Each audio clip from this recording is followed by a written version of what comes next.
Hello bazooka എന്ന ചിത്രത്തിൻ്റെ 7ാം ദിവസത്തെ ബാംഗ്ലൂർ ബോക്സ് ഓഫീസ് കളക്ഷൻ റിപ്പോർട്ടാണ് ഇന്ന് നോക്കാൻ പോകുന്നത്.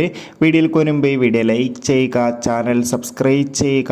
ഏപ്രിൽ മാസം ഇനി അങ്ങോട്ട് ധാരാളം ചിത്രങ്ങൾ OTT റിലീസ് ചെയ്യും. നമ്മുടെ ചാനൽ ഭാഗം പരിശോധിച്ചാൽ നിങ്ങൾക്ക് കാണാൻ വേണ്ടി സാധിക്കുന്നതായിരിക്കും.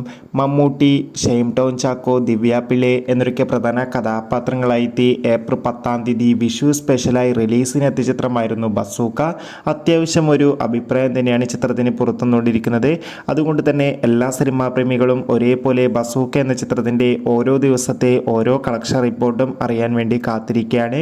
ബാംഗ്ലൂരിൽ ഒരു ആവറേജ് അഭിപ്രായം തന്നെയാണ് 7ാം ദിവസവും പുറത്തുകൊണ്ടിരിക്കുന്നത്. അതുകൊണ്ട് തന്നെ 7ാം ദിവസം മാത്രം ബാംഗ്ലൂരിൽ നിന്ന് ഏകദേശം 20 മുതൽ 30 ലക്ഷം രൂപ മാത്രം കളക്ഷൻ നേടിയെടുക്കാൻ വേണ്ടി സാധിക്കുമെന്നാണ് ട്രാക്കിംഗ് റിപ്പോർട്ടുകൾ സൂചിപ്പിക്കുന്നത്.